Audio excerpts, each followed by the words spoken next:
you're doing a service to the students of our college, right? So so thank you for that. And so today, let me very quickly share my screen.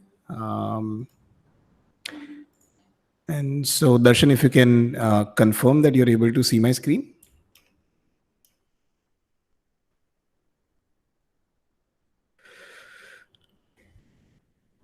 Yeah. Okay, awesome. And so just in case if Yes, let me anything take. crashes, just let me know over a call, and so that I'll also be able to know that something's gone wrong, right? So Yeah.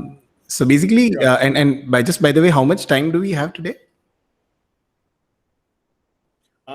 The session is of 4 to 5 p.m. Okay, It's got it. of 1 hour. Got it. So what I'll do is for the first 20 to 30 minutes, I'll talk about the agenda that I've prepared, and then we can open up the house for Q&A. Right? I'm sure a lot of you guys are currently thinking of ideas or discussing ideas and are thinking about taking the first steps towards realizing that idea, and the understanding of the context for this talk or this webinar is also that I wanted to share a very quick guide with you on starting up a business, and I follow that up with three stories that have had the largest amount of impact on the work that I'm doing, right? So before I talk about the content that I've prepared, I first quickly want to give you a very quick understanding of who I am and what I do, so that whatever I say, you take it in that context, right? So it gives you some amount of understanding as to what is the background that I come from, right? So as Darshan also mentioned, that I did mechanical engineering and then I worked as an investment banker. Currently, I serve as chief executive officer at ClientJoy. Over my journey of the last 5 6 years, I've pitched to over 100 plus angels and venture capitalists. I've raised 3 rounds of funding for my startup. The first round was $20,000, second round was $100,000, and third one was $1 million. Where Kalp had a role to play, by the way. I've negotiated over 13 term sheets over the past 5 years, and I have 14 investors on my cap table, right? So I come from a fairly strong background of fundraising, financial management, financial planning. And so any of you after this call, if you guys are thinking of starting a company, or if you guys have any questions on starting a company, then please feel free to reach out, right?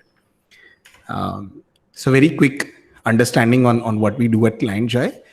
We basically are a low ticket vertical SaaS, right? So low ticket vertical SaaS means that on ClientJoy, whatever you want to buy is available for $500 or less, right? So that's low ticket. Vertical is that it's not a generic SaaS. It's meant for a particular section or a sector of an industry. And SaaS is software as a service. I'm pretty sure you guys already know that, right? So ClientJoy is a low ticket vertical software as a service product that we have. As an organization, we are about 45 people strong. Over the past 6 years of our existence, we've won more than 8 awards from Your Story, Tech 30 to, as Darshan mentioned, CNBC TV 18, Young Turks, and Inc 42, emerging startups, and so on and so forth. And then we've also been mentioned in media more than 30 times, right? So we've been mentioned in Business Standard, in Times of India, in Economic Times, and yeah, other media companies as well.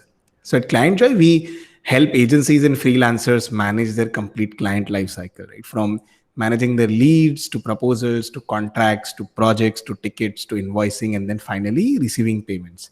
So currently, ClientJoy serves more than 40,000 users in 1,900 plus agencies globally. Right? So we've got about a third of our user base is in Australia, about a fourth in India, and then we've got users from US, Europe, and Southeast Asia as well. Right? So that's a very quick kind of an understanding of what my background is and what my startup or my company's background is. So I hope this gives you some amount of context of where I'm coming from, right? And so moving on to the question that's what we're here to discuss today is what is a startup, right? And so there are, in my mind, there are three traits or three qualities that define what a startup is. So the first is that it's a better product or service, right? You will be pushed to think of building something unique or building something innovative or building something different. Your potential investors, your anything that you find online, when you look at YouTube videos of Steve Jobs or Mark Zuckerberg or anyone, they'll talk about building something unique or innovative or different, right? However, it is important to understand and realize that unique is not always better, right? Ultimately, you are not going to be building whatever your product or service is. You're not going to be building it for your investors, or you're not going to be building it so that other people then can call it unique or innovative. You're going to be building it for your customers, and then customers don't necessarily like unique products and services. They like products and services that are better, right? That either save their time or save their money. These are the two main things that they want to save and have more of. So either help them earn more money or save their money, help them have more time or save more time, right? So these are the 2 3 things that you can do on whatever exists as of now. And so and it is very important to remember this, and that's why I see and say this everywhere I go, that unique is not always better, right? So as an example, Rakhi Sawant is unique, right? Or KRK is unique, but Irfan Khan was better, right? Or Nawazuddin Siddiqui is better in that context, right? And so that's something to remember, that the newness will fade away over a period of time, but the fact that you are better will will hang around for a lot longer. And so I want to give you an example of two key things, right? So one is IRCTC and second is Flipkart. So I'm sure before the pandemic you may have booked tickets online on IRCTC. I'm not really sure as to how many of you have the experience of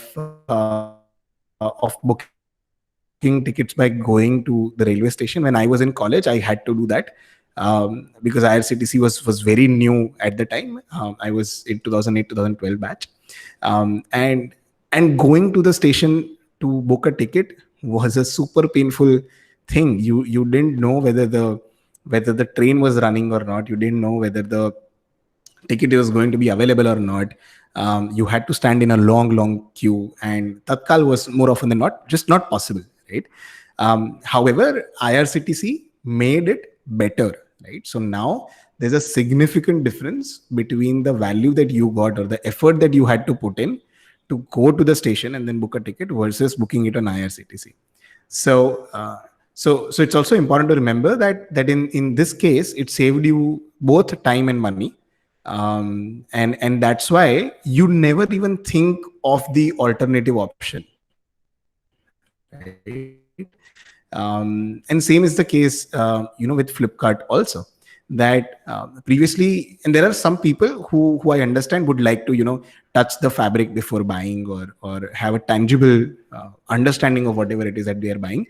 But it is almost unarguably true that Flipkart offers you convenience of not having to go outside and check anything. You can stay at your home and order stuff, right? And so that's where a better product or service wins. If the betterness of that product or service is also unique, it's great, right?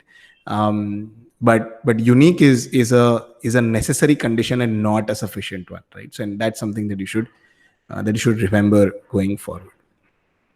So that's the first thing that defines what a startup should be. The second thing that defines a startup is scalability of a product. So it's an important difference to understand, the difference that exists between the term scale and the term scalability, right? So scale is any company that has grown from being very small to being very large today, right? And there are n number of examples of that. There are examples like, take Reliance as an example. Was started by one man, grew from where they were to where they are today, right? And that's the scale part of it. However, scalability part is where input and output are disproportional, right? So as an example, if the Jamnagar refinery that Reliance has, if they wanted to double the output of fuel that they are currently processing, they'll have to create another refinery of the same size, right? Which means that let's say as an example, if they are producing, let's say 1 liter of fuel a day, and if they wanted to make that 1 liter as 2 liter, then they'll have to double the manpower, double the plant, double almost everything that they're putting in, right? So the input and output are proportional in that case, which means that the company or the initiative may have scaled, but it is not scalable, right? Anything becomes scalable when the input and output are disproportional. So for very small amount of input, you're still able to improve and increase the output by a large margin. So as an example, WhatsApp is a great example, right? So WhatsApp team was 20 people when they were serving 1 million people, and then they were 30 people when they were serving 10 million people, and they were 33 people when they were serving 100 million people, and they were 34 when they were serving 500 million people. So going from 1 million to 10 million to 100 million to 500 million, the amount of input that they had to do was going from 20 people to 30 people to 34 and then to 35, which is not scale, which is not proportional, right? So that is where scalability comes from, right?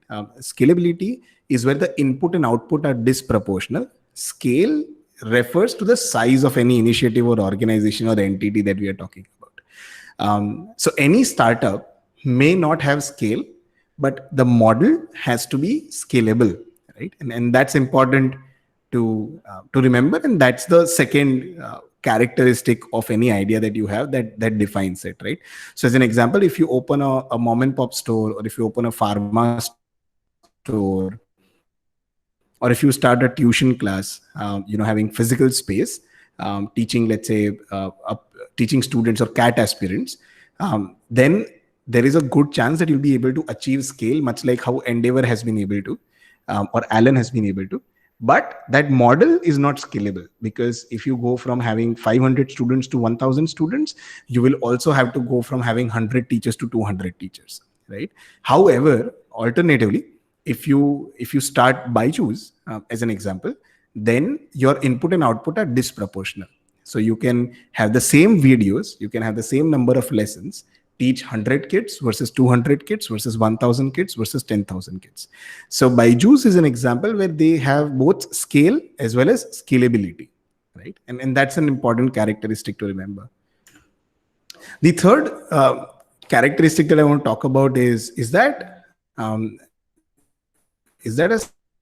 startup is always growth focused, right? And what I mean when I say growth focused is that the idea behind a startup is to grow as quickly as possible, and in a market that is already large and still growing, right? So as an example, food delivery market is already big, right? A lot of people order food online. The market is already big, and the market is also growing, right? So there are more and more people who are entering the target market of Zomato or Swiggy or whatever the case may be, over a period of time. And so that is another thing that defines a startup, that you are operating with a growth focus in a target market that in and of itself is expanding, right? So not just you are growing in your target market, but your target market itself is also growing, right? And same is the case with Unacademy as well, right? Unacademy is an online, is a place where you can get online courses. There are more and more people who are buying online course now than there were previously. So they exist and they are currently serving a market that in and of itself is also growing, right? So that's a third category, sorry, third characteristic that defines, right? There are few other things that we need to also look after when we are starting a company. And so some of the other key aspects of startups are the fact that you need to have obviously a strong founding team. If the founding team has diverse experiences, diverse set of experiences, that's amazing as well.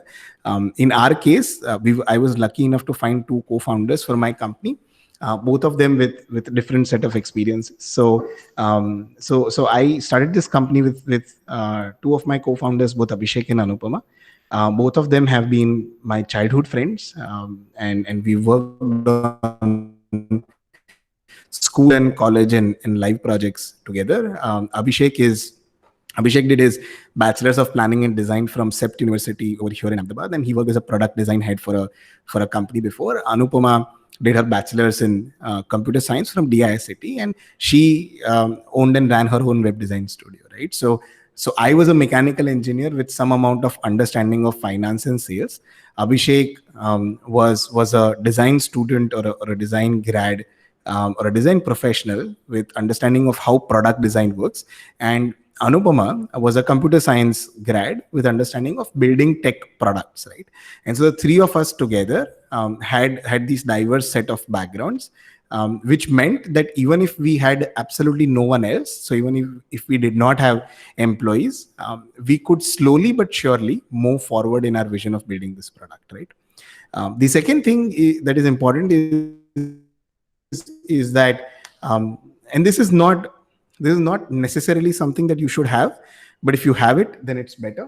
But it's as important. So the second thing is having a virgin market, right? So having a market that has not been conquered before, at least for the thing that you are offering. So what that means is that you'll not be competing with other people on price. So as an example, when Flipkart started, they were existing in a market where there was no previous player. And so they educated the market, and they were able to get the first early movers advantage as well. And then as of now, as you already know, that there are other competitors who have come in, including Amazon,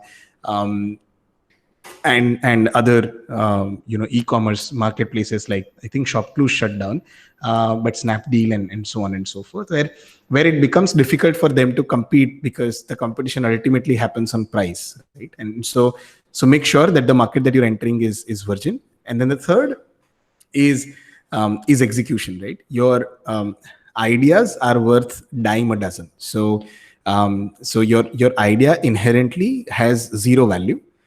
The value comes from your ability to actually build more things on top of the idea, right? And so it's important to think of ideas. It's important to plan things. However, it's also important that you actually build things on top of it, right? And so you're able to bring a team together. You're able to put the whole the startup in motion, right? So these are the three key aspects of startups.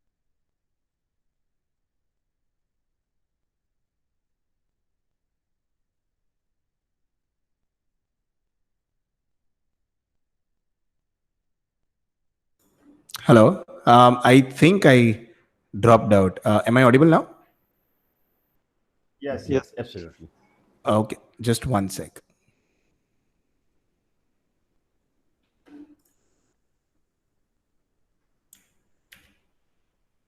You're able to see my screen? Yes. Okay, awesome. So these are the three key aspects of startups, right? Now moving on, I hope I've given you 6 things to think about if you have ideas or if you're working on anything. I wanted to share with you 3 quick stories. Right?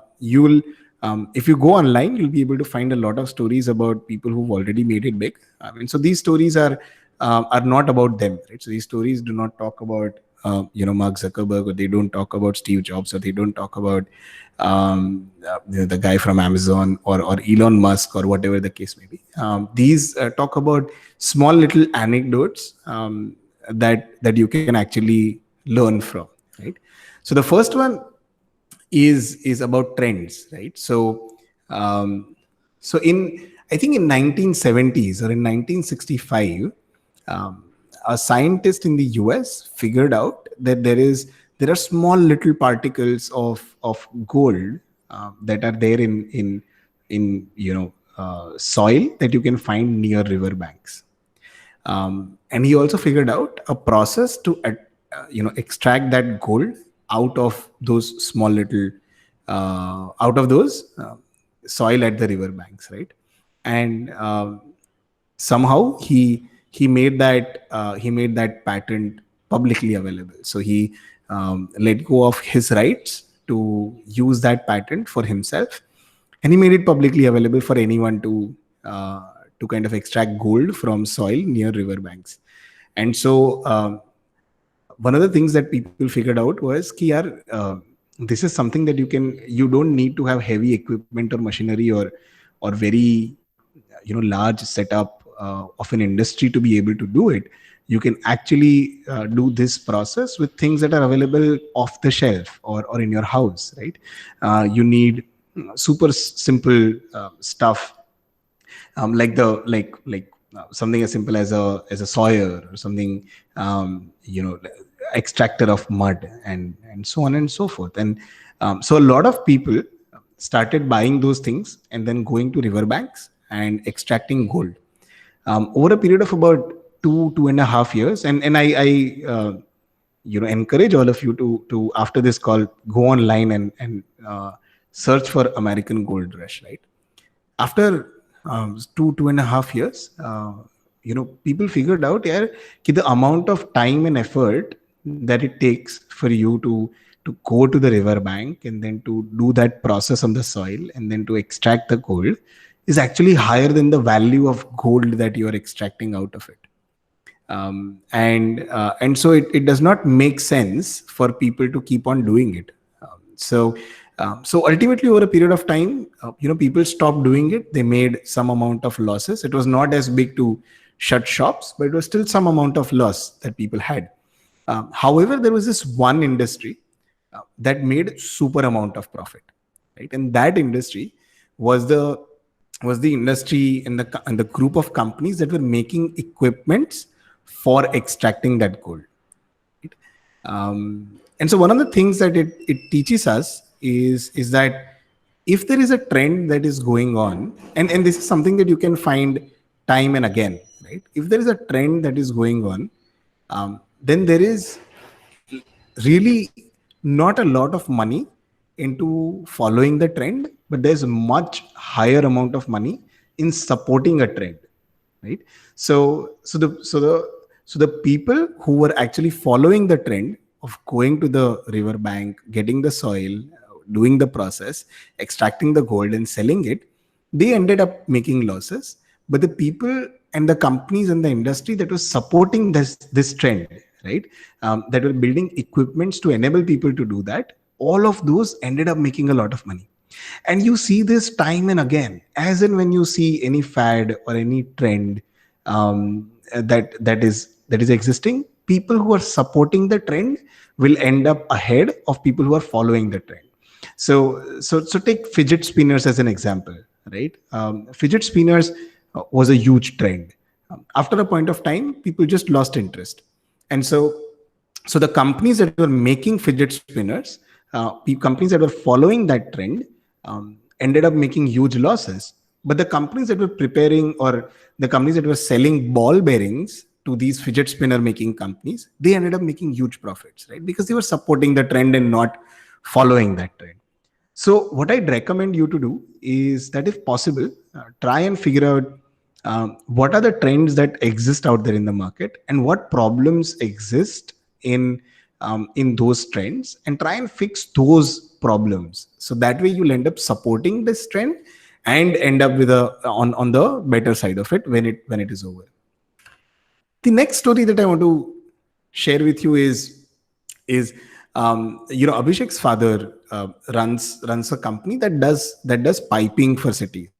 So piping for cities is essentially getting the water from the river to your home, right? So there's an enormously complex piping network or sewage network, for that matter, that exists below the ground. right? And so his father is in the business of piping entire cities. So large part of Ahmedabad has been piped by his father's company. And um, and and so uh, so uh, this is about, I think, 10-12 years ago, when they came across a tender by the Afghanistani government for piping the city of Kabul, right? And so his company submitted the bid for the tender, ended up winning the bid for the tender. And then once they won the bid, that's when they realized that they had overquoted, right?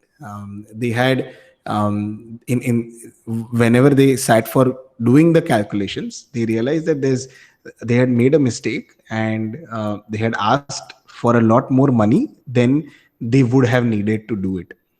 Now there were two things that they could have done, right? So one was, they could have gone to the government and said, okay, hey, we've overquoted, we'll lower our bid even more.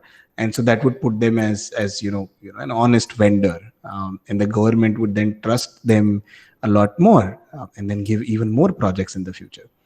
And then the second option was that they could actually prepare a plan of not just piping Kabul, but also piping 17 other small rural areas around Kabul. Right? They went ahead with the second option. So they spent about 2.5 to 3 months to actually prepare the plan of what are the rural areas that they are going to pipe, and how is that structure going to be.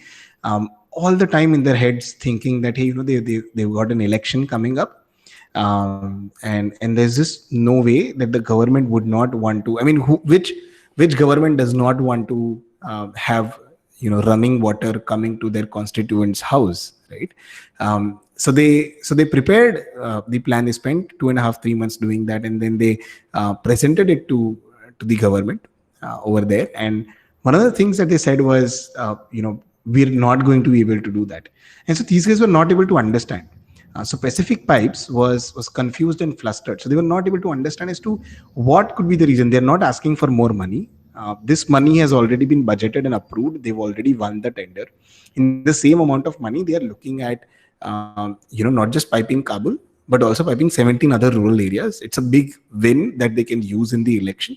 And so why is the government saying no, right?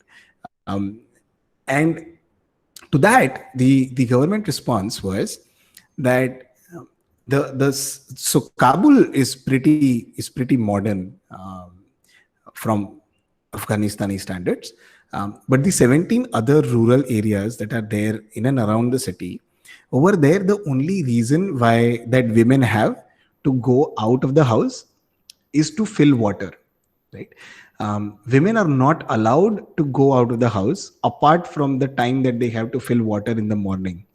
And so all of their friends, which are basically other women in those areas, all of their friends, they meet. That is the 100% of their social activity.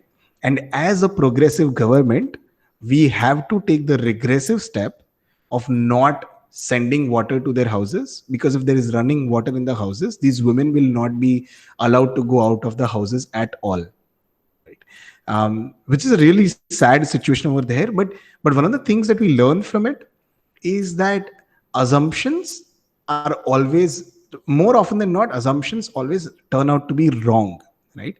And that's why we should do as much research as possible. A lot of times, just because it is our idea, we have a confirmation bias towards it. We agree to our idea more than we would agree to it if someone else had presented it, right? And so it's a practice it should be developed as a practice in life to actually think in these terms, where whenever there is a hypothesis that is put in front of you, in this case the hypothesis being that the government will be happy if we go to them with a plan of piping not just Kabul but 17 other areas around it. And so whenever an hypothesis is put, you actually list down the list of assumptions that you may have subconsciously made, and then go on a journey of validating and invalidating it. And that's basically what research is, right? So that's the second story that I wanted to share. The third story that I want to talk about is a little bit about Cold War. So I'm sure you must have heard that up until 1968 or I think 1970, there was a Cold War essentially between US and now Russia used to be USSR, right? Where basically they were trying to win over each other with superior displays of technology, right? And during those times, I think in 1959 or something, or like 2-3 years in and around that, USSR launched the first artificial satellite in space. It was called Sputnik 1, and that Sputnik 1 was basically a missile head that was hollowed out, and then they had put in a transceiver in that warhead, and then they had put it into space. Now, as soon as the USSR government announced that we are the first ones to reach to the space, the since they were in Cold War, the default response by the US government was that they are lying. This is fake. This is not true, and this is propaganda. So USSR said, "Hey, we've got a trans receiver on board, and anybody who wants to verify, they can verify it." So a small team of 3 scientists at Caltech, they said, we'll take USSR up on that challenge. They say that there's a trans receiver, so we'll actually have a trans receiver over here, and we'll send out signals, and then we'll hear back from that. And if it is actually in space, then we'll be then using very very basic Doppler effect. We'll be able to identify the path of that of Sputnik 1 in space, and there's not going to be any way to lie about it, right? So they set up a trans receiver on their side in Caltech and started communicating with Sputnik 1. And lo and behold, over a period of a couple of weeks, they were actually able to chart the complete path that Sputnik 1 was taking around the Earth. And once they had proven themselves that there's actually an artificial satellite that USSR has been successful in putting in space, they went to the Department of Defense. At the time, it was called Department of War. Now it's called Defense. But they went to them and they said, "Hey, we've found this proof, and this is an unarguable, non-negotiable proof that USSR has beaten us in putting first artificial satellite in space, and Sputnik is actually there in space, and this is the path that it is charting, and this is whatever that it is doing." So the head of the Department of War came back to them and said, "How have you done this? Can you explain?" So those scientists explained that this is the Doppler effect. This is the trans receiver that they have. This is the trans receiver that we have, and this is the technology that we've used to identify whether anything is moving. So Doppler effect, as you already know, is that any source that is emitting any signal, if it is moving, then the frequency changes, right? And the famous example being that of a train, which is moving and emitting sound, and it's on the move, and how you are able to see whether it is coming from left to right or right to left, right? So they explained that to him, and that this is how it works. And so he said, one of the problems that I am facing is that there are a lot of ships, Navy ships and submarines that we have, which are very very far away from the US, right?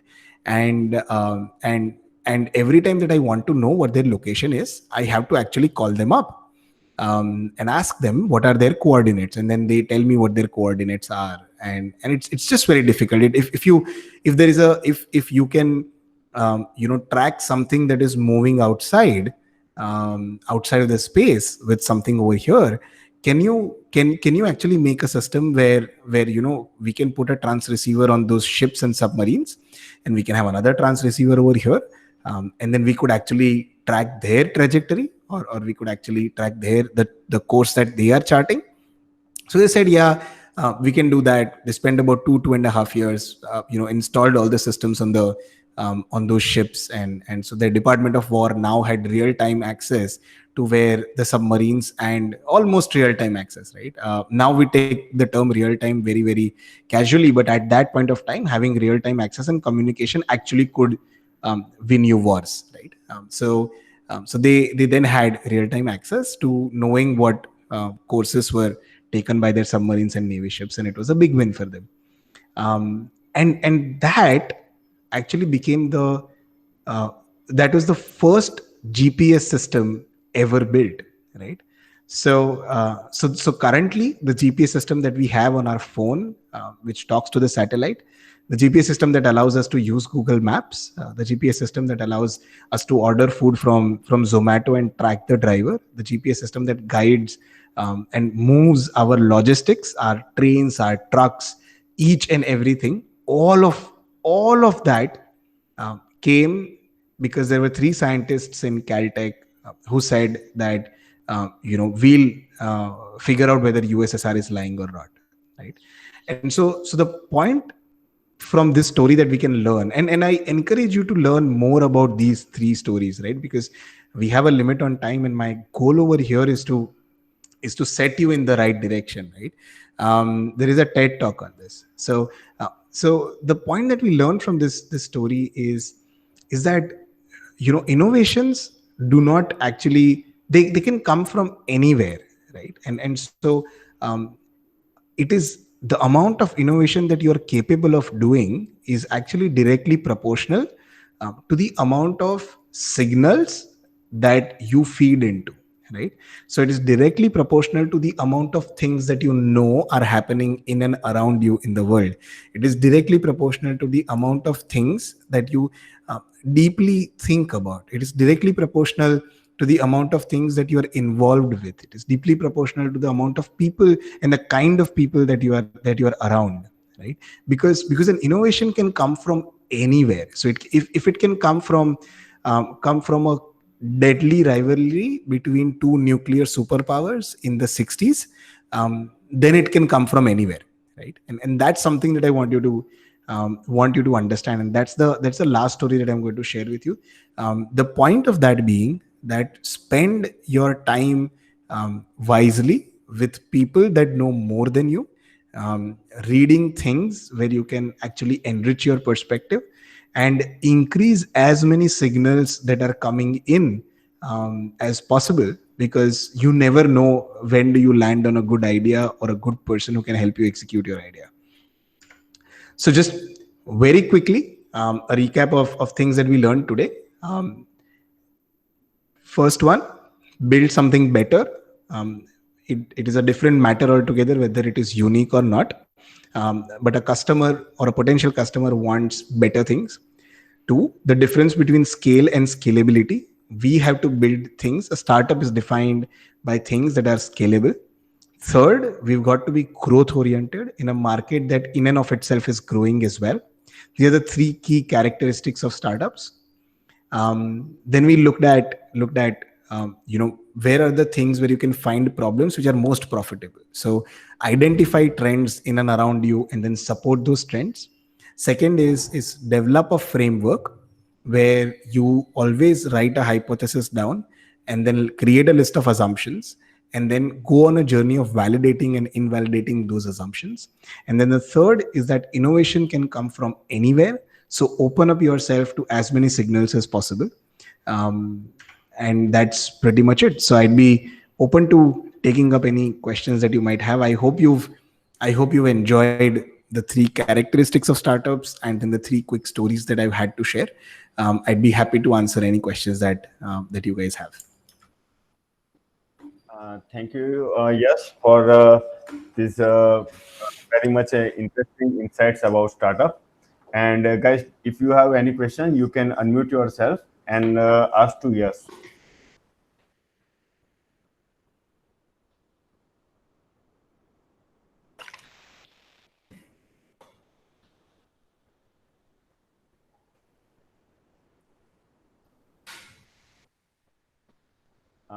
Do you have any questions? You can write in the chat box also.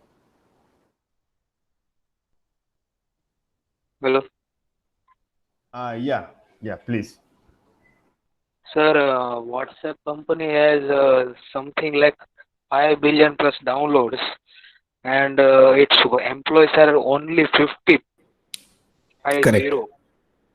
So how they manage? How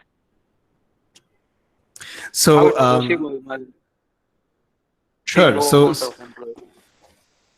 that's the point, right? So that is the beauty when you build something that is that you build something that is so so simple and so scalable, right? So so the idea was very simple, that we want to eliminate the charges that people have to pay because they send text messages to each other.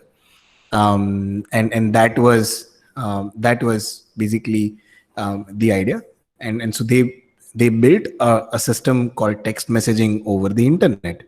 And then they built a system where it ran through network effects. There was no support that was required. They just had the team of people who were building their Android application, iOS application, serverless application, and they had they had no customer support that was required. They had no onboarding that was required. It was it integrated with your contacts. It asked you to invite the people in your contacts who are not there, and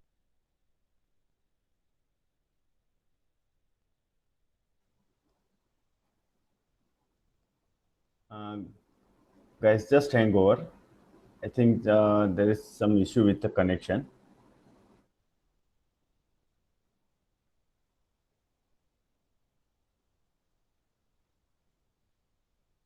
Just hang on for a moment. Yes, he has joined. hey, sorry guys. So just in case if I drop out again, just wait for me for like 5 seconds and I'll be back in. The reason why this happens is because my the system that I have kind of I dropped something on my iMac and it's cracked. And I've ordered another one. It should be with me in a week or so. But the system's gone now, right? So only I know how I have done this presentation for you guys. But just in case if I drop, I'll just be back in 5 to 10 seconds. Just wait for me, right? So don't think that I've abandoned. So what I was saying was yeah. So that's the beauty when you come up with an idea that is simple, and when you come up with an idea that actually invites other people to be and makes lives simpler for them, right? So WhatsApp is something that saved a lot of people. It saved time, and for a lot of other people, it saved money, because text messaging back then was costly, right? It costed like I think 1.5 rupees per text message, and so chatting with people was super difficult. Internet was also expensive, but then sending text over the internet was not as expensive. And so that's basically how they were able to manage. So I also have heard in one of the talks with the founder of WhatsApp, which is his name is Jason Combe or something like that. I may be mispronouncing his name. His name is Jason Combe for sure. He also said that at 50 people we were overemployed. So we had more people than we actually needed to run WhatsApp. Absolutely needed to run WhatsApp. And but yeah, so that's the beauty of building a scalable technology business that is super simple for everyone to understand and use. Any other questions that I Thank can you very answer for much. you Yes. guys? Yeah, there are a couple of questions in the chat box. One is from Uh-huh. Prashant Dudia. Did Okay. American came to know that US satellite was real? Oh yes, they came to know. They publicly did not accept it until a decade later, but they did come to know. So yeah. So so the scientists at Caltech already proved that the satellite was real. But you know how global politics are. Their president did not. The president, I think, was JFK at the time. So it was John F. Kennedy at the time. He basically reacted to the news by going out in the media and saying that in 1 year we will put man on the moon, right? That's what he did without having approval from NASA. But they publicly accepted it a lot later than when it was proved. So there's actually a TED talk by an astronaut about this story, where he much more eloquently explains the happenings of the situation. I would direct you to that TED talk as well. Great. Chintan Patel is asking that why you have decided startups over business school. So so yeah, so startup is it itself is a business school, right? So it's a very very specific business school. It's a business school that I get to attend for free. It's a business school every day, where I learn from my peers. I learn from people who have accomplished a lot more than me. I get the opportunity to work with people who are way smarter than me in what they do. In business school, I just not have that diversity, right? So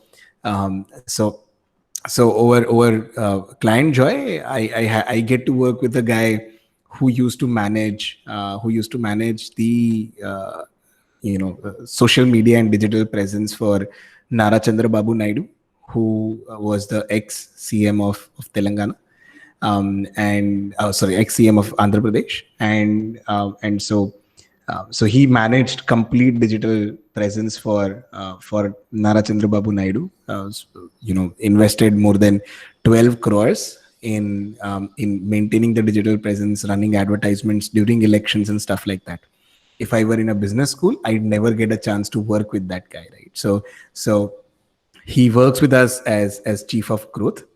One of our support persons, he's from Byju's. If I were at a business school, I'd never get to work with Rakesh, who used to work at Byju's. The guy who gets our deliveries and our fulfillment, he used to work with the Future Group. Again, if I were at a business school, I'd not be able to work with them. And there are numerous other people, right? So we've got about 45 people in the organization, all of them smarter than me at whatever it is that they are doing, right? And if I were at a business school, I'd not get a chance to work with them. We've got 14 investors. One of our investors is CEO of Sterling Hospitals. Another one is global head of trade and treasury for Citigroup. Another one is chief information officer for Morgan Stanley. Another one works with JP Morgan Chase, and so on and so forth. So there's the amount of people that I'm able to interact and who are just my phone call away. And the brilliance that these guys have, they are my business school, right? And I get to attend that for free. So that's basically why I chose to start a company rather than join a B school. Exactly और जितना भी एक example देना चाहूँगा कि जितना भी net practice हम लोग क्रिकेट में कर ले, लेकिन एक्चुअल तो हमें ग्राउंड पे फील्ड पे जब मैच खेला जाता है तभी मालूम चलता है कि क्या गलती होती है. तो एक्चुअल लर्निंग ग्राउंड पे ही मिलता है. Correct, yeah. So and that is true for the college also, yeah. So when I was in college, I used to be very very active during I think I'm not sure if the name is still the same, but एक cricket tournament होता है, right? Manoj Memorial Night Cricket Tournament, MMN City करके एक होता है. And so I used to open for our hostel, and then we used to do our practice on the basketball court, and then we used to go and play, right? And so in the match, and there was a huge difference, right? So basketball court के ऊपर जब आप practice कर रहे हो versus आप actual match में जब ground के ऊपर खेल रहे हो, तो बहुत ही बड़ा difference होता है. और ये difference मतलब and at the end of it, there's nothing to even raise or nothing to lose at the end of it. It's just a small friendly hostel level competition, but there's always a huge difference. So by the way, is the cricket tournament still on? I mean, do those things happen? I'm sure this year it won't happen, but did it happen last year? Yeah. Oh, it was happening. awesome, yeah. Awesome. Okay, we'll move to another question. There are 3-4 questions right now in the lineup. Sure. One question is from Mahendra Singh. Would you advise us to do the same? Like we should go for MBA or go for job experience and then do business? So I would recommend that you go for a job experience and then start a business. So I mean, I mean, the first option is I'm not sure which year you are in. So let's say if you're in your final year, it's probably already a little too late. But if you're in your first or second year, I would encourage to start a company of your own right now, right? Or start a startup of your own right now. और फिर दर दर की ठोकरें खाओ, right? And so you'll be rejected at most places. You will see what failure is. And जितना हमको ऐसा बोलते हैं, पता है कि अगर आप 17-18 साल की उम्र में गाड़ी चलाना सीख जाते हो ना, तो it is much easier than learning driving a car at the age of 30, right? So you should always learn driving a car between 17 to 20-22, right? क्योंकि it's easy. So the earlier you are, the easier it is for you to learn. So I would recommend that अगर आप college में हो तो अभी आप अपना company चालू करो, या कोई स्टार्टअप के ऊपर काम करो, या फिर कोई आइडिया के ऊपर काम करो. अगर आपके पास आइडिया नहीं है तो work with someone else who is working on an idea. That way at an early age you will learn what failure is. You will hear no from everyone everywhere, and आपको एक समझ में आएगा कि यार मतलब I am not the center of the universe. आपको ये चीज समझ में आएगी कि रिजेक्शन के साथ डील कैसे करना है, right? When you feel passionate about something, when you want to do something, पर जब दुनिया उसको मना कर देती है ना, तो उसके साथ कैसे डील करना है, वो अगर जितना अर्ली एज पे आप सीखोगे ना, उतना आपके लिए फ्यूचर में इजी होगा या बेटर होगा. अगर आप थर्ड या फाइनल ईयर में हो, या फाइनल ईयर में हो लेट्स से, तो आई वुड रेकमेंड कि you do a job first. So उसमें one of the advantages of doing the job first is that अपन जब कॉलेज में होते हैं ना, तो our idea of life outside of the college is very different, right? So when I was in college, for me, running a startup was about being my own boss, right? That was what I thought. So the reason why I wanted to start a company was because I wanted to be my own boss, right? And that is not true. That will not happen. If your idea of a startup is being your own boss, that is not going to happen. So what I recommend is that you work and get some amount of job experience. That way, सच में दुनिया कैसे चलती है ना, वो आपको पता चलेगा. 2-3 लोग आपसे पैसा ले लेंगे, फिर आपको पैसा वापस नहीं देंगे, बॉस आपको डांटेगा, एक डिसिप्लिन आएगा आपके लाइफ में, अनफेयर चीजें होंगी आपके साथ जब आप रियल लाइफ में जाओगे तब, कलीग्स आपका क्रेडिट ले लेंगे, आपका बॉस ही आपका क्रेडिट ले लेगा, आपने कुछ अच्छा किया, आपका बॉस बोलेगा नहीं ये तो मेरा आइडिया था. सो ऐसी चीजें थोड़ी रियल लाइफ की आपके साथ एक बार once you get experience of those things, उसके बाद if you start up, then you're ready for the real world. So if you're in first or second year, I'd recommend that you start a company right away, get a handle on how to deal with rejection. If you're in your final year, I'd recommend that you get some amount of professional work ex. That way you understand what real life is outside of the college, and then it will also help you understand, it will also help you earn some money for yourself, right? And yeah, so that's what my 2 cents on that topic is. Great. ये question काफी लोगों के mind में I am sure कि आता होगा कि क्या करें, एमबीए करे या फिर स्टार्टअप करे या फिर कोई जॉब ढूंढ ले. तो वो आप आज आपने बहुत ही आसानी के साथ सॉल्व कर दिया. Another question is from Chintan Patel. How to get international exposure for small startup? So इसका ना बहुत ही सिंपल आंसर है. आप शेमलेस बन जाओ, है ना. सो पहले मतलब बेशरम ही बन जाने का ऐसा. सो फर्स्टली फिगर आउट कि आपको जो इंटरनेशनल एक्सपोजर चाहिए वो किन लोगों से चाहिए, right? So there is this concept called leveraging other people's audience and leveraging other people's authority, right? So I'll give you an example. Let's say you figure out, let's say let's say you're building a IT service company, है ना, जिसमें आप for a very simple example, आप website और mobile apps बनाते हो and आपको international clients चाहिए, right? Now how do you get exposure over there? How do you advertise over there? How do you get those people interested in whatever it is that you're offering? So what I would do is I'd figure out कि मेरा target customer कौन है, right? उसका मेरा जो target customer है वो कैसा इंसान होगा. सो वो एक ऐसा इंसान होगा कि भाई वो किसी कंपनी का IT हेड होगा, ये डेजिग्नेशन पे काम कर रहा होगा, या फिर या फिर उसका एज इतना होगा, उसकी हॉबीज ये होंगी, वो ये टाइप के पेजेस को फॉलो करता होगा, वो ये टाइप की कंपनीज में काम करता होगा, वो ये टाइप की ज्योग्राफीज में होगा, उसके ये इंटरेस्ट्स होंगे, राइट? सो उसको आपने एक मैप कर लिया कि मेरा जो टारगेट कस्टमर है ना वो थोड़ा सा इस टाइप का है. Then you go to LinkedIn, you put in all the search query parameters and then start reaching out to them, right? Start reaching out to them and ask for advice. So अगर आप कभी भी advice के लिए किसी से भी आप एडवाइस मांगते हो ना, तो दूसरे इंसान का ईगो होता है, right? So as an example, अपने को कॉलेज में भी ऐसा होता है. देयर आर सम पीपल जो इस चीज से परे है, पर कॉलेज के अंदर अंदर भी आपने देखा होगा कि अगर आप किसी 8.5 या 9 पॉइंटर को जाके बोलते हो ना कि यार मेरे को ये चीज समझा देना, तो उसके पास टाइम नहीं होगा ना, उसको खुद का पढ़ना बाकी हो ना, फिर भी वो आपको सिखा देगा, क्योंकि द एक्ट ऑफ हिम और her teaching you is actually massaging his ego, है ना? उसको उसको एक उसके खुद के ईगो का मसाज मिल रहा है कि देख यार इसको तो मैं सिखा रहा हूँ, राइट?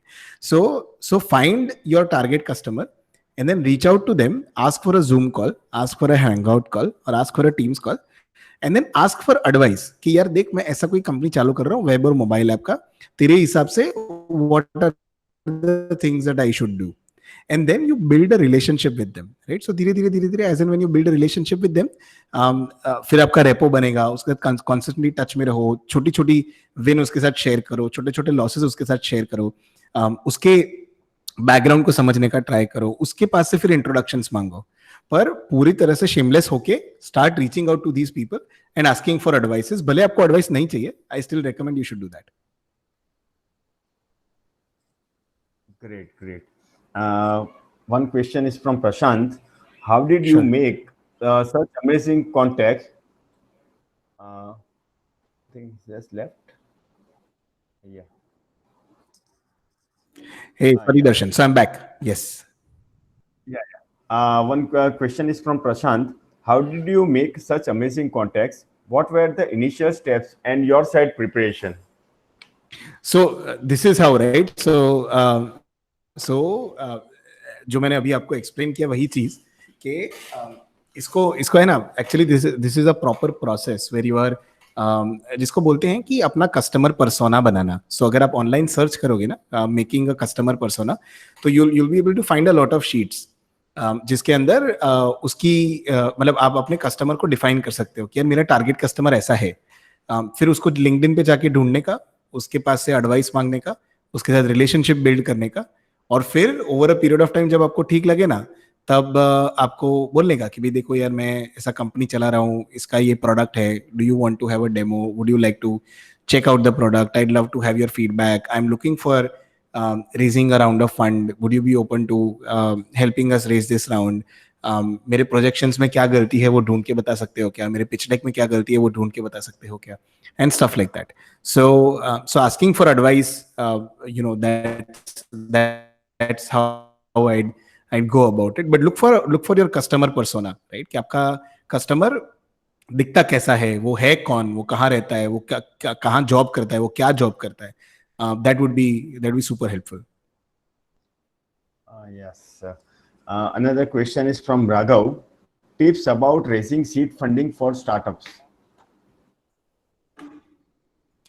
यार वो तो फिर एक अलग सेशन है, raising seed funding for startups. So I can but that is another at least an hour and a half.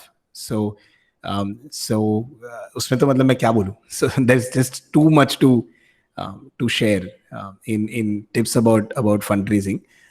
सो अगर एक टिप मैं आपको दे सकता हूँ तो वो like a very small thing is I mean there are a lot of things that you need to know, but a very small thing is ke instead of thinking के मुझे मतलब इतना पैसा रेज करना है, एक टारगेट सेट करो और उसके बेसिस पे figure out how much do you need to raise. So as an example, set a target saying that by end of next year, so let's say 18 months from now, my company should be doing $25,000 in monthly recurring revenue. Now, if I need to reach to $25,000 in monthly recurring revenue, then I will have to invest this much amount in marketing and distribution. I'll have to build this many features on my product. I'll need to have a team that is this big. I'll need to have a server जिसका cost इतना होगा. Whatever the case, whatever the things are in your case, right? and then figure out उसके basis पे figure out कि आपका फिर ask कितना होना चाहिए, right? So how much are you looking to raise funds? That is super important. So so this is a very simple quick tip, but you know, tips on raising funds is something that deserves a separate session altogether, which is something that maybe Darshan and Kalp can think about, and we may be able to do it some other time. Yes, definitely. We'll have another session on fundraising with you. And I think we do not have more questions. So Okay. thank you very much. Thank you very much, all of you guys, and especially thank to Yash for giving us such a wonderful insights about startups and explaining about 6 crucial aspects to consider for startups. It's a very useful learning session for all of us. Thank you very much. Yes, thank you very much, all of you, for joining this webinar session. Awesome, yeah. Thank you, Darshan, for organizing this and inviting me. It will be helpful if you can share the recording